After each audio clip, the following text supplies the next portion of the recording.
Excited to be here in the Startup World Cup. Awesome. I'm going to talk to you a little bit about the story of Crecimiento and the first Aleph pop-up. And then we're going to talk about what's next for the movement, some really cool and exciting things that are going to happen.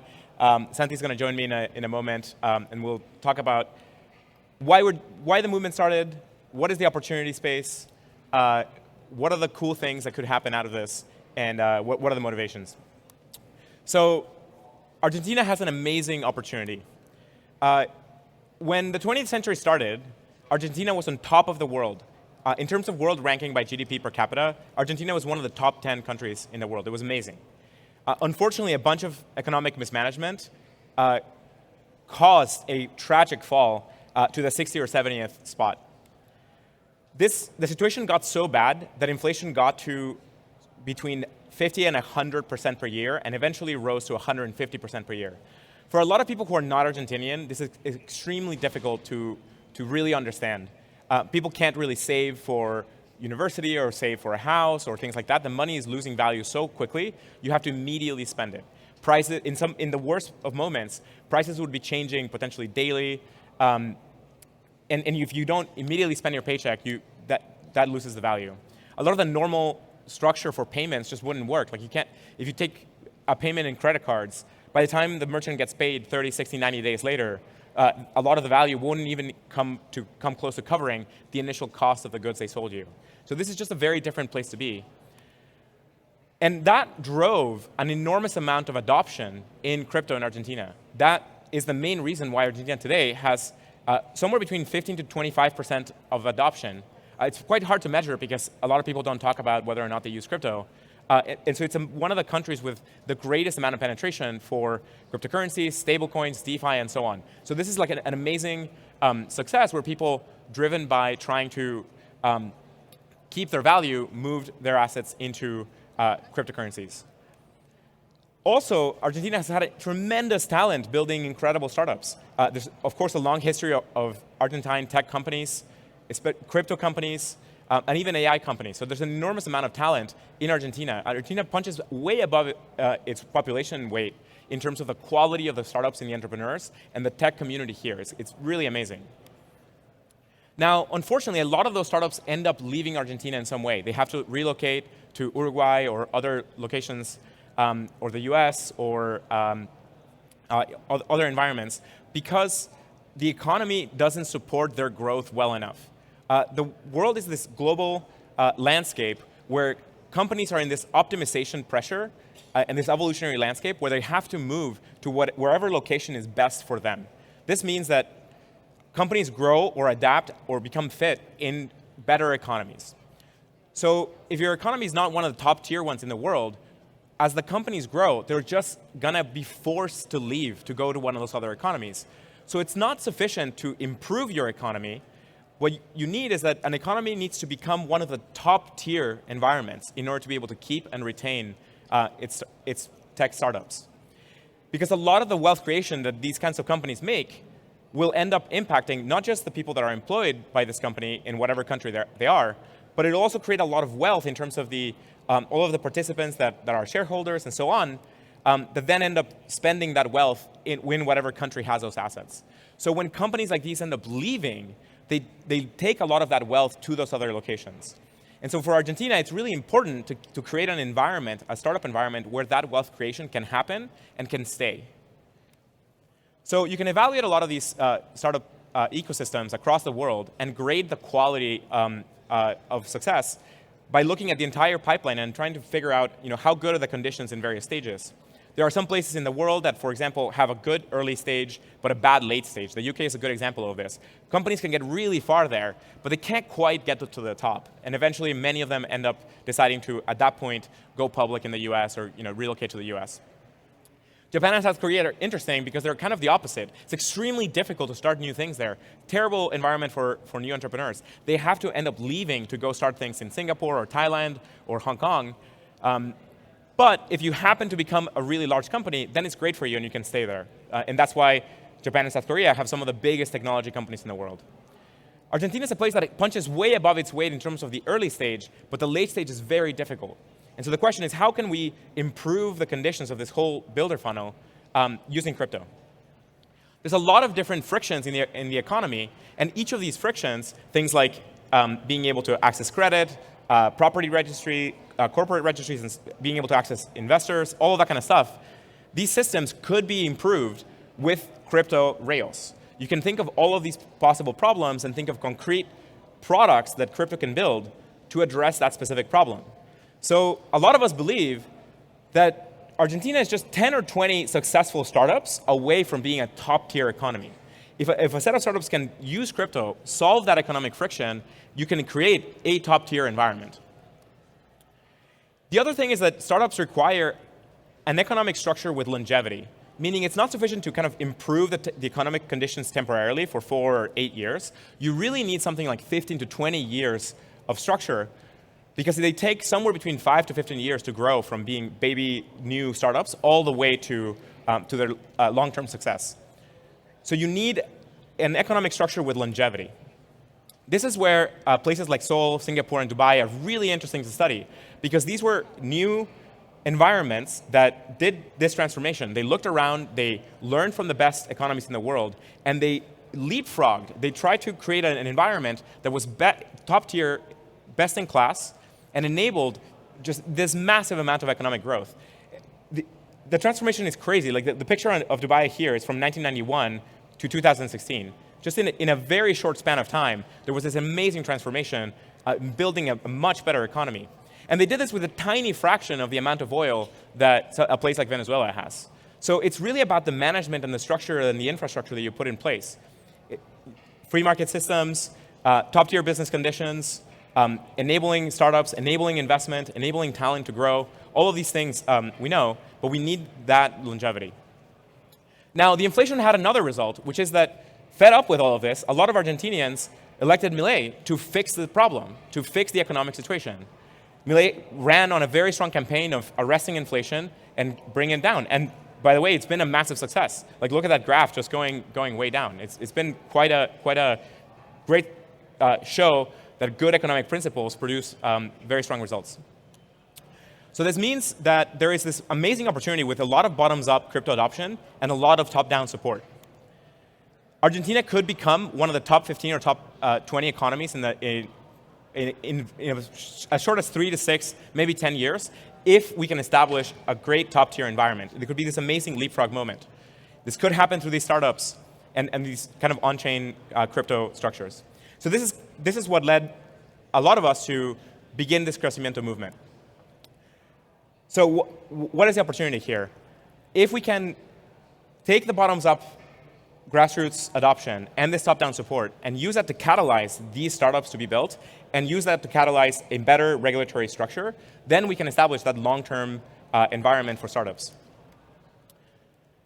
So the movement started, I think, a year and a few months ago, I think like a year and 3 months. And in a very short span of time, it's been able to achieve a tremendous amount. And I'll show you through a video and some images, like the level of success that the team has been able to do. But the broad goals of the movement are these three. First, bring 5 to 10 million people on chain, like bring Argentina on chain. Second, make Argentina's tech startup ecosystem 10 times larger and better. And third, being able to figure out this 20-year stability for the country. This is kind of what the plan looked like a year and a bit ago. Hey, let's go and create accelerators, create programs for startups. Let's create a pop-up city, get people talk about all these ideas and get people working on all this. And the movement began. We had a hope of creating some co-working environments, mentorship, investor engagement, and all this sort of stuff. And we managed to achieve it, going all the way back to the first pop-up. So what was the pop-up? What did it look like? What was it like to be part of it? And where's the movement now? So the Crecimiento team started Aleph, Ciudad de Crecimiento, a point in space that contains all other points in the universe. We gathered hundreds of builders for the very first Aleph pop-up in this amazing hub. Here's a video. Here's a video that shows a lot of the activity. It was like amazing energy. If you've been to the hub, you know what I'm talking about. People are hacking on early stage projects. Some older companies are coming by and giving mentorship to folks. We have a rolling cast of amazing characters coming through, giving talks, mentorship, support for all kinds of groups. There's investors coming by to help support companies. There's visits from various policymakers. We ran a demo day in the first LF, which is super successful. Had an amazing range of startups. In fact, some of the ones that are competing today presented in that early demo day and have had this amazing progress all to now, all the way to now. So really, really, really awesome. We even onboarded a set of merchants. We created a passport that you could have that was on-chain that enabled you to use the network. We had hackathons, the CKC City Bootcamp. We even dropped a stablecoin. There was all these amazing kind of events and participation and so on. So these are just some images to give you a feel for what it was like. So where is the movement now? And for that, and by the way, where's the movement now? At the time, we had this goal of like, hey, let's bring all of crypto to Argentina in 2025. And guess what? We succeeded. You're now here. All of Devconnect came. Here. All of Devconnect came. A number of other ecosystems were dragged along. Ethereum, major blockchains had a massive presence all over Argentina in 2025. And so we basically achieved that, which is really, really awesome. We've also been able to catalyze massive amounts of investment in startups in Argentina. It's really hard to gauge, but it's somewhere between 50 and 20 million so far. Likely going to be organically hit another 50 in 2026. And this likely can scale to billions if we can get to these really good internet capital level things. So what's next for Crecimiento? For that, I want to invite Santi to come talk to us about it.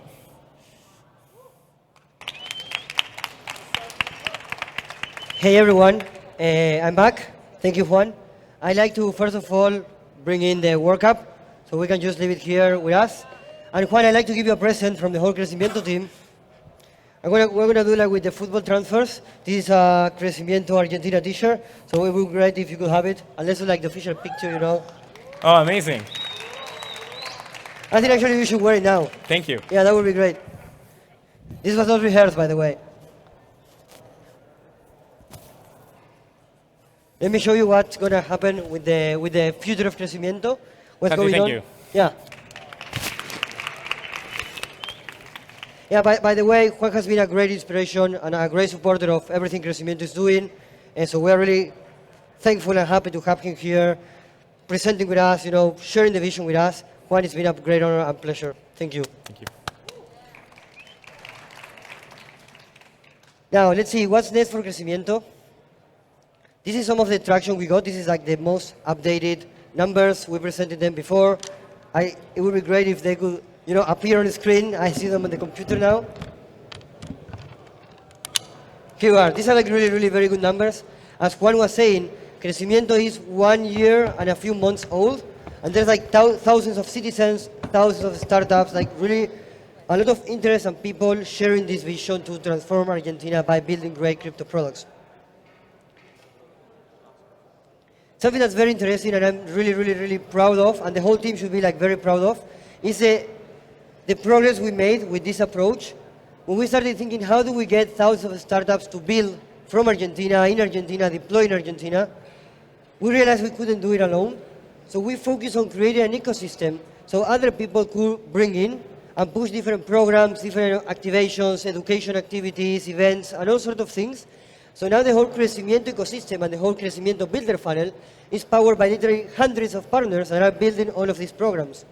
So these things that you see there, a few years, like 1 year ago, this was like a slide with many placeholders, and now it's like actual programs and things that are going on that are pushing the Crecimiento vision forward. Every one of them with their own vision and goals, but pushing this big grand mission forward. The successes, these are numbers we should be really proud of again. Like thousands of startups, more than 200 directly accelerated, they raised millions of dollars. The adoption is as high as ever and it's only going up. The movement has grown. Massive traction for different people and hackers and students, supporters, partners. This is kind of like the big successes we got in less than 2 years.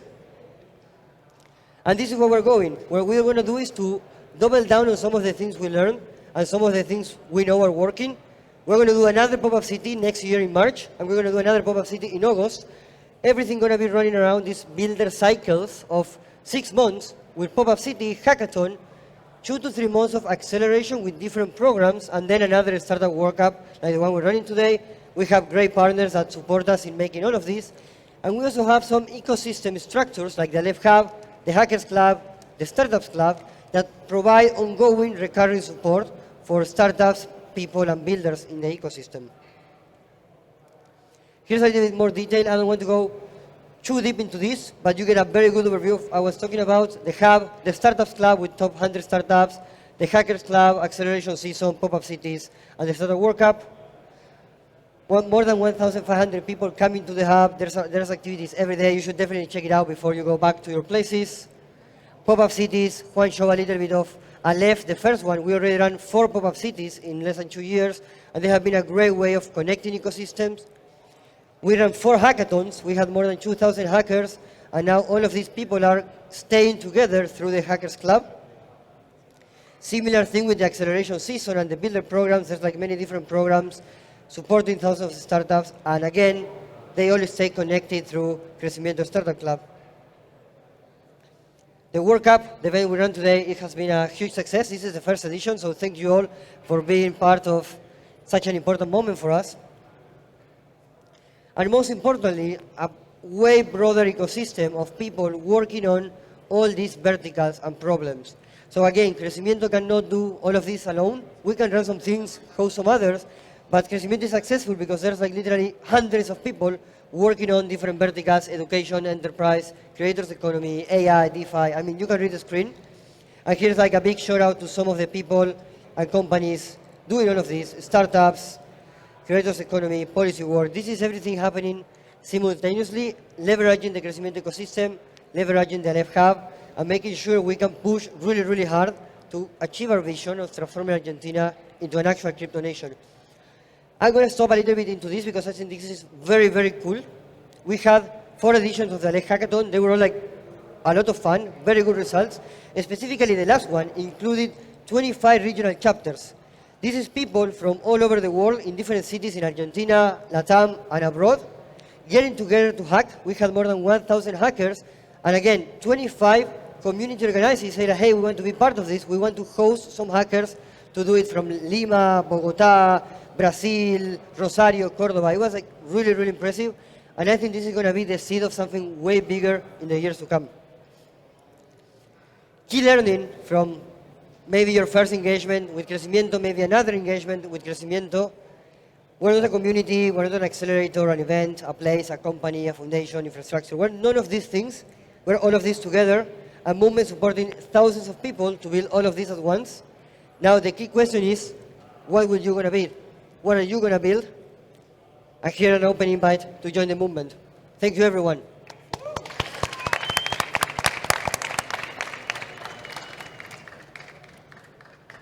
And so I want to finish with just a couple thoughts around how do we establish this 20-year stable economy for startups. This started, we've been thinking about this for a year and a bit. We discussed it a lot in Regulation Day in the first Aleph. We talked about it with a bunch of world experts on this.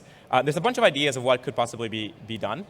At the end of the day, it really is about establishing a very high-quality builder funnel across the board with this 20-year stability. And when you look at these kind of top-tier environments, some of the ideas that these places can suggest is to, you can do things like fix a lot of laws so that startups conform in that environment. You can fix some of the laws to be able to support this kind of international structure. That's kind of what Argentina has been able to do so far. It's been a large effort in that direction. You can also take a page from several countries who have built economic zones with longevities, which using the idea of a special economic zone. This is an idea that has been very powerful in Asia, in the Middle East, in a number of European places. If you can create a sandbox type of jurisdiction, you can test things in smaller scale, see if they work, and if they work, then apply them to the whole country. The other option is that you can create multiple of these and see how they develop and see which, you can get to try multiple ideas at once. So after talking to a bunch of different experts, we kind of settled on there's an opportunity here around creating some kind of opportunity zone. And so this is what about a year ago we talked about in terms of creating the first digital economic zone. Potentially, what if Aleph moved on chain? Like, what does that look like? This is like an old slide that we had around like, hey, let's take the passports and the startups and so on. Could you do like all of this on chain? And so a lot of those ideas are flowing into a new project that Crecimiento is starting called Anden, which is building digital public infrastructure for the next era of jurisdictions. And so it just had its first announcement blog post. You'll be hearing more about it over time. It's a really cool project. But what the hope is that this could be like the first of many possible zones like this. And there could be a lot of experiments done to be able to see what is the best way to create this sort of longevity. And this is an experiment. We don't know if this is the thing that's going to work long term. This is an idea that a lot of us kind of came to believe. And one other really cool idea is that now the Crecimiento community even is helping start VCs to be able to invest in the startups in the ecosystem. Hannah is one of the Crecimiento community team members, and she decided to start a fund, Lucero Ventures, and she and her team are now already backing founders, and which is really, really awesome to see that we not only have like a range of startups, we're also now helping build the whole venture ecosystem that can help support that ecosystem. So that's super, super exciting. So these are like two really cool projects that are emerging now.